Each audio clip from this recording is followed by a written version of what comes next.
Suspended Public Protector Busisiwe Mkhwebane has lost her Constitutional Court challenge. Mkhwebane was fighting for her suspension by President Cyril Ramaphosa in court. Newzroom Afrika's Athi Mtongana is following that story for us, and she joins us live now. Athi, good morning to you. That judgment coming just a few moments ago. Give us a sense of reaction from the parties involved. Has the suspended Public Protector given her response to the judgment?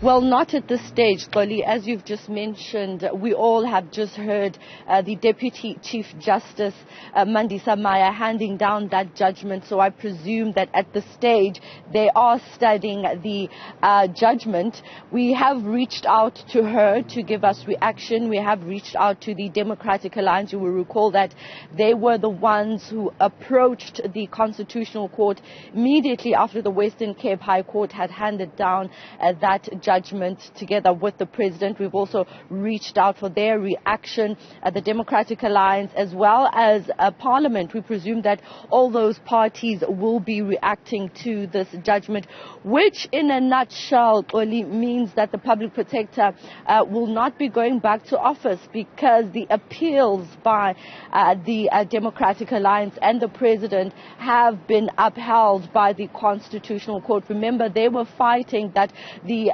suspended Public Protector does not go back to court. Justice Maya read out the judgment insofar as the costs, and they've studied the pattern at which the Public Protector has been slapped with court orders. She will be paying some personal court orders, but not in terms of the entire application. Another interesting thing that we need to note that came out is when Justice Maya said that there is no evidence that the President's decision to suspend the Public Protector was hurried and retaliatory. Remember, those were the words that were used by the three justices that invalidated the President's decision at the Western Cape High Court. Now, the Deputy Chief Justice is coming out to say that there's no evidence to suggest that the President was retaliating at the back of the beginning of that probe into the Phala incident.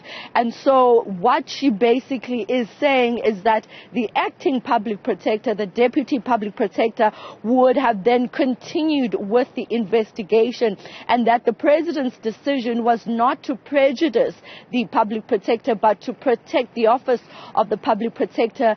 She was suspended with full pay, and that the suspension would allow her to go defend herself before the Section 194 committee, and that she would be able to just entirely focus on it, and that there was no reputational damage. We know that's one of the issues that was argued by Advocate S.C. Dalimbofu at the Western Cape High Court, saying this entire debacle has caused reputational damage on the part of the Public Protector. But today, the Deputy Chief Justice seems to be of the view that there is no harm to her reputation as a result of the decision by the President, as it was not hurried, and that there was no conflict of interest on the side of the President. So in a nutshell, Xoli, that's what it means. Let's listen to what the Deputy Chief Justice had to say.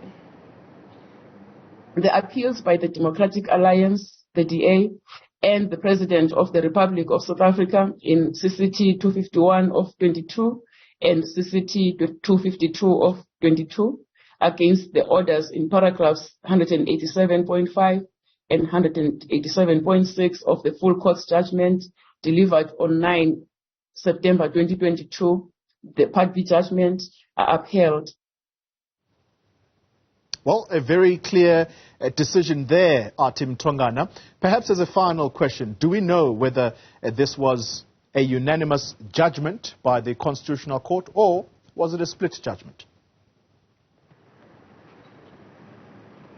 Well, we kept on hearing the Deputy Chief Justice referring to herself. So at this stage, Xoli, I cannot respond to that with much clarity. But it is also important to note, Xoli, that at the beginning of the judgment, obviously judges give a background to the matter, and part of the decisions that have led to Deputy Chief Justice Maya upholding the appeal by the Democratic Alliance and the President, she based some of her evidence around that independent panel which found prima facie evidence of incompetence against the Public Protector, which obviously led to the establishment of the Section 194 committee. So it was very important then for her to read out what that independent panel found, because it seems as though part of her judgment is based on that prima facie evidence and the work that was done by that independent panel.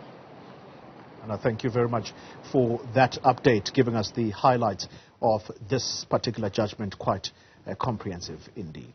All right.